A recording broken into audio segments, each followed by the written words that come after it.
Bonjour à tous, je suis Valentin, bienvenue dans cette vidéo dédiée à V-Ray 5. Alors c'est une vidéo un peu particulière parce que c'est un tuto que je n'avais absolument pas prévu de faire, donc c'est un tuto un petit peu improvisé. Je me suis dit que plutôt que de poster une image simplement, j'avais envie de vous montrer un petit peu comment j'étais arrivé à ce résultat en utilisant V-Ray et l'ensemble des fonctionnalités pour optimiser la qualité de mon rendu. Alors, pour faire ce projet, j'ai utilisé SketchUp. J'ai modélisé dans SketchUp et on va voir ensemble ce qu'il y a un petit peu dans ce projet. Alors, qu'est-ce qu'on a? On a un background ici, donc c'est une simple surface sur laquelle j'ai intégré mon logo. Notre sujet ici qui est la montre, qui a été modélisée dans SketchUp. J'ai mis également différents éclairages que j'ai bien pris soin de nommer de manière à m'y retrouver dans mon organisation. Je vais vous montrer ça dans l'asset editor ici. Donc on a ici en effet la key light. Derrière j'ai mis une lumière de remplissage, la fill light, et une backlight ici. Ici voilà, donc avec des réglages d'intensité sur chacune. Il y a également un dome light dans laquelle j'ai mis une HDRI qui représente un studio de photos, donc c'est ce qui m'a permis d'obtenir ce reflet ici sur le verre de la montre et l'éclairage également en arrière-plan, enfin l'éclairage général pardon. Qu'est-ce qu'on a d'autre? On a effectivement des mesh lights ici. J'ai créé les mesh lights de manière à pouvoir isoler l'affichage de l'écran qui est ici, que j'ai appelé LED. J'ai modifié son intensité et j'en ai créé un également derrière la montre pour le petit capteur. Donc on a deux mesh lights, 3 lumières d'éclairage plus un dome light. Alors j'ai désactivé la lumière du soleil puisque j'utilise l'intensité du dome light pour éclairer ma scène. Je n'ai pas augmenté l'intensité du dome light pour éclairer ma scène. J'ai préféré modifier dans la caméra ici, j'ai préféré modifier la valeur de l'exposition. Donc voilà pour le contenu dans SketchUp. Maintenant voyons ce que nous avons dans le rendu. Donc ça c'est le rendu final, c'est le rendu que j'ai obtenu après quelques réglages, le rendu final dans V-Ray. C'est-à-dire que je pourrais ensuite continuer de travailler pour parfaire mon image dans Photoshop. Parce que j'ai pensé préalablement à créer justement différentes passes, différents paramètres qui me permettent d'optimiser la qualité de mon travail de manière vraiment efficace, et tout ça en post-production. Donc ce qui est bien justement avec ce que je vais vous montrer dans V-Ray, c'est que vous pouvez lancer votre rendu, terminer votre rendu et modifier certains paramètres, certains réglages après que le rendu soit terminé. Donc ça c'est plutôt intéressant, c'est-à-dire que si vous décidez de changer l'intensité de la lumière ou autre, vous n'êtes pas obligé de refaire un rendu, vous pouvez agir en post-production depuis V-Ray. Donc qu'est-ce que j'ai fait? J'ai créé différentes passes ici, qu'on peut voir. Donc on a le rendu final, donc RGB Color, et différentes passes. On a un canal d'alpha, le denoiser, on a un canal de réflexion, que je vais pouvoir utiliser par la suite, pourquoi pas dans Photoshop pour ajouter ou réduire, modifier en tout cas l'intensité de la réflexion. On a l'occlusion ambiante également, donc toutes ces passes que j'ai créées, donc ça c'est matériel, l'identité des matières, toutes ces passes que j'ai créées vont pouvoir me permettre en post-production de parfaire la qualité de mon rendu, parce que j'ai vraiment tout isolé indépendamment pour pouvoir travailler sur chaque partie, et ce en post-production. Donc une fois de plus, je n'ai pas besoin de recommencer mon rendu pour améliorer sa qualité. Alors je vais retourner une seconde ici dans l'asset editor. Il est où? Il est là pour vous montrer le côté matériaux. Donc j'ai créé une série de matériaux vraiment très simple, vous pouvez le voir sur le rendu, je ne me suis pas tracassé. Seulement j'ai pensé sur chaque matériau à créer une identité ici, donc avec une couleur et un numéro, ce qui fait que toutes les parties ici, tous mes matériaux sont dans cette partie là isolés dans Material ID, et je vais pouvoir les récupérer, faire des sélections automatiques en post-production avec Photoshop par exemple. Alors là l'exemple il n'est pas extraordinaire dans la mesure où j'ai mis une profondeur de champ, et qu'une sélection avec une profondeur de champ c'est un petit peu laborieux, c'est pas terrible, mais bon c'est voilà, c'est ma technique de travail. et c'est ce que je voulais partager avec vous. Donc on a vu toute cette partie-là où j'ai les différentes passes que j'ai isolées. Alors pour faire ça, je suis allé dans mon Asset Editor et c'est dans la partie Render éléments, ici. Donc on peut retrouver une partie justement de ces passes, notamment l'occlusion ambiante ici que j'ai réglée. Il y a des réglages par défaut, je n'y ai pas touché, j'ai simplement activé le denoiser, donc tenir compte du débruitage dans cette passe. On a le Light Mix, on va y arriver. Donc ça c'est vraiment quelque chose que je trouve vraiment génial pour les rendus avec VRay. Ça sauve la mise, ça sauve la vie et ça permet vraiment de gagner un temps considérable pour les réglages en post-prod. On a effectivement ici donc le matériel ID Color dans lequel j'ai activé également le denoiser. Ah oui, ce que j'ai oublié de vous montrer ici dans Light Mix, pardon, c'est que en fait j'ai sélectionné individual light, c'est-à-dire que chaque lumière de ma scène est réglable de manière individuelle. J'aurais pu les grouper ou fonctionner par identité ou par calque. Donc Material ID et le pass de réflexion pour pouvoir une fois de plus, comme je vous disais, pourquoi pas modifier ma réflexion en post-production dans Photoshop. Donc voilà. Je vais rester sur cette fenêtre donc du frame buffer. Donc on a vu cette partie là où il y a toutes mes passes. Donc ça c'est mon tout premier rendu en 1080, ça a une durée 21 minutes. Alors pourquoi j'ai fait un autre rendu par la suite, je me souviens plus. Ah oui, donc j'avais fait un premier rendu ici, ensuite je me suis dit que je pouvais, pour plus de confort, isoler justement l'affichage à l'écran, les LED ici, qui indiquent les informations sur la montre. Donc j'ai créé un deuxième rendu qui était pour le coup un petit peu plus long, il a duré 34 minutes, mais j'ai isolé les parties de l'affichage d'écran, le petit point ici de notification, mais également, et on ne le voit pas sur ce rendu, les LED derrière le petit capteur. Donc ici, on a sur cette partie-là justement les différents réglages et le fameux Light Mix. Donc Light Mix, il reprend ici l'ensemble des éclairages qui sont présents dans ma scène. Donc là j'ai tout, si je décoche cette scène, donc j'ai plus rien, et on peut voir que chaque canal finalement représente un éclairage, un type d'éclairage que je peux activer et désactiver à volonté. D'accord ? Ici, on les retrouve tous. Et ce qui est génial, c'est que je n'ai pas besoin de refaire un rendu pour accéder à tout ça. Donc on a le fameux backlight, on a le dome light ici. Je vais désactiver les effets ici. Même si effect, c'est pas terrible. On a, qu'est-ce que je disais, donc la key light, on a les LED, donc ici, de notification, les LED individuellement.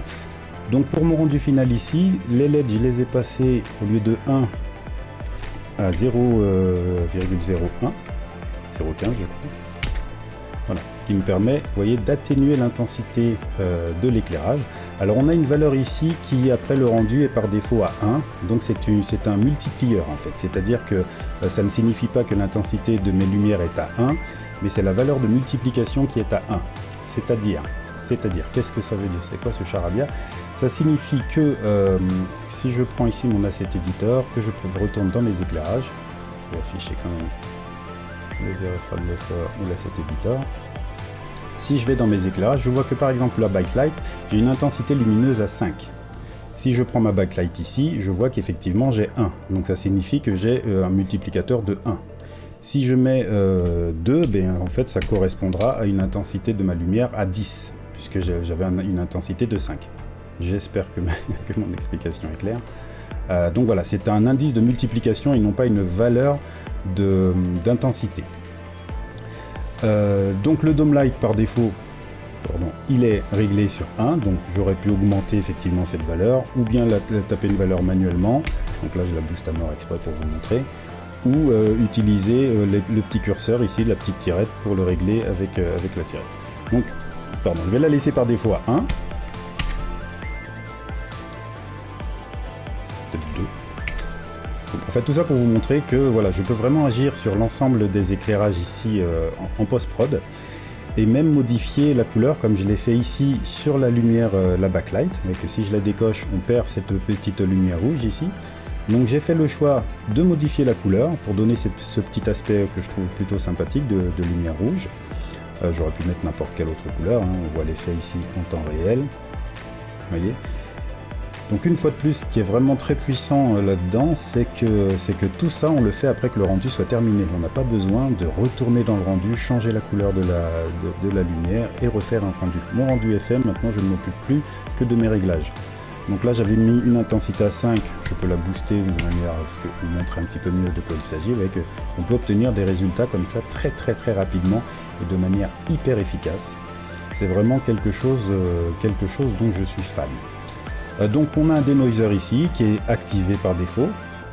Dans cet exemple là je pourrais très bien le désactiver. J'ai tendance à dire que le denoiser c'est bien parce que c'est une très belle technologie qui permet vraiment de réduire considérablement, voire de supprimer complètement certains bruits dans certains rendus, mais le mieux c'est quand même de faire le maximum pour avoir très peu de rendu en amont très peu de bruit en amont dans son rendu. Le denoiser c'est bien, mais il faut quand même apprendre, selon moi, à bien préparer son rendu pour limiter justement les bruits. Vous voyez que moi, activé ou désactivé, j'ai très peu de bruit dans mon rendu, voire quasiment pas. Donc j'en ai vraiment pas un besoin indispensable. Ici on a un canal avec des effets, donc le Lens FX qui me permet de créer justement des petites lueurs sur certains éclairages. Donc je peux augmenter l'intensité. C'est calculé, vous voyez que ça fait des petits effets, à utiliser avec parcimonie en fonction du type de rendu que l'on veut faire. On entend le chien à côté qui crie, excusez-moi, j'espère que ça s'entend pas au micro, c'est le chien d'à côté. Bon. On a également, donc là il n'est pas activé, le Sharpen Blur, donc là c'est pour ajouter ou enlever de la netteté sur l'image, je ne l'ai pas non plus utilisé. Donc voilà un petit peu tout ce qu'on a comme possibilité. On peut très bien, avec cette version de V-Ray depuis le Frame Buffer, travailler un petit peu comme on le ferait dans Photoshop, dans la mesure où on a la possibilité d'ajouter des calques, des réglages, pardon. Donc là je pourrais très bien me dire, tiens, je vais ajouter un canal pour l'exposition et régler mon exposition directement dans V-Ray. Vous voyez que j'augmente, je réduis mon exposition. Je fais un petit peu comme je veux sans avoir besoin nécessairement de passer par Photoshop. Donc ça c'est un plus. Il y a différents effets, comme ça je vous invite à regarder un petit peu ce qui se fait. Soyez curieux quand vous faites vos rendus.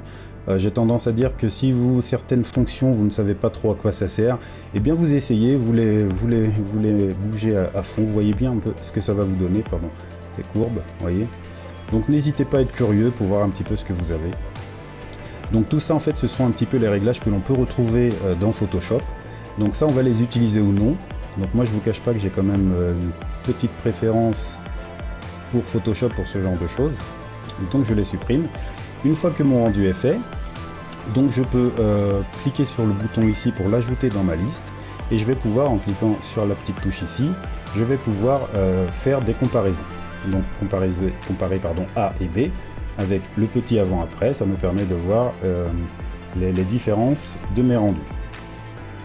D'accord?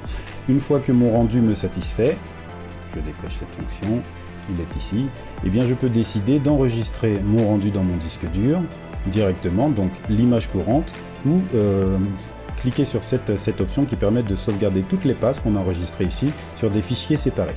C'est ce que j'ai fait ici, donc on retrouve chacune des passes individuelles. L'occlusion ambiante, etc., etc. Donc, toutes les passes sont ici. Donc libre à moi maintenant de les utiliser ou non en post-production dans Photoshop. Donc je vais faire quelques réglages dans Photoshop.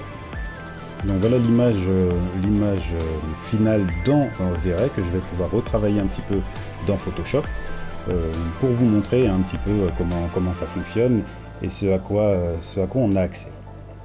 Donc dans un premier temps, c'est l'image brute ici, brute depuis V-Ray une fois de plus.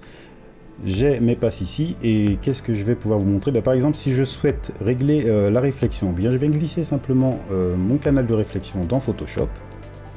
Tac, je valide. Et en modifiant ça, ici, en modifiant le mode de fusion, par exemple pour superposition ou densité linéaire, ici je vais pouvoir augmenter ou réduire, en tout cas régler l'intensité de ma réflexion. Donc ça c'est plutôt sympa, et ça je peux me le permettre, je peux me permettre de le faire parce qu'en amont, dans la création de mon rendu, dans l'asset editor, il est ici, et bien ici, dans les éléments de rendu, j'ai décidé d'ajouter ce fameux canal de réflexion qui me sert bien maintenant dans Photoshop. Si je trouve que ma réflexion n'est pas suffisamment importante, je peux venir la régler ici. Donc ça va être valable pour l'ensemble des passes que j'ai exportées. Qu'est-ce qu'on a d'autre? Tiens, le canal couleur par exemple. Mettons, je prends mon canal de couleur, je le glisse dans Photoshop et je vais... Alors une fois de plus, l'exemple là il n'est pas extra parce qu'il y a de la profondeur de champ, donc un peu de flou. Donc ça va pas donner un rendu extraordinaire, mais c'est juste pour la démo. Donc je vais isoler cette couleur là pour, pourquoi pas, changer la couleur de ma montre. Donc je vais créer un canal ici de couleur unie. Je vais choisir une couleur qui se voit bien, du rouge par exemple. Et vous voyez que là, donc je change le mode de fusion pour couleur. Voilà, vous voyez que là, en quelques clics, je peux même, en post-production, après que mon rendu soit terminé, venir modifier la couleur de ma montre. C'est plutôt sympa, c'est génial. Donc, alors, bien entendu, vous me direz que, d'une manière générale, la couleur, le rouge de ma montre devrait avoir un impact sur le rendu, notamment sur les réflexions alentour, etc. Mais une fois de plus, c'est juste pour la démo. Donc l'idée c'est ça, c'est de pouvoir préparer en amont, je le répète, votre projet dans votre logiciel. Donc là en l'occurrence SketchUp, j'ai préparé mes lumières. Je vais décaler ça ici pour faire un petit résumé rapide. J'ai créé plusieurs lumières que j'ai nommées pour m'y retrouver. Il faut vraiment penser à s'organiser au mieux dans son travail. Ça facilite le temps, pas le temps mais ça facilite le travail. Ça donne un petit peu plus de travail de préparation, mais ça permet vraiment d'optimiser sa productivité et de gagner en définitive au final du temps. Donc j'ai créé mes lumières, j'ai fait mes petits réglages, j'ai créé mes matériaux auxquels j'ai ajouté des identités matérielles pour pouvoir les modifier par la suite, et j'ai créé mes éléments de rendu qui me permettent ensuite de modifier dans V-Ray certains paramètres. Donc voilà, j'espère que ce petit tuto improvisé vous permettra de réaliser des rendus un petit peu différemment. J'espère que ça vous servira en tout cas. Vous pouvez télécharger, si vous n'avez pas une version d'essai, pourquoi pas, de V-Ray ou de SketchUp. Je vous mettrai le lien dans la description. J'espère que ce tutoriel, une fois de plus, vous servira. Je vous souhaite une bonne continuation, je vous souhaite de super créations et je vous dis à très bientôt. Salut, salut!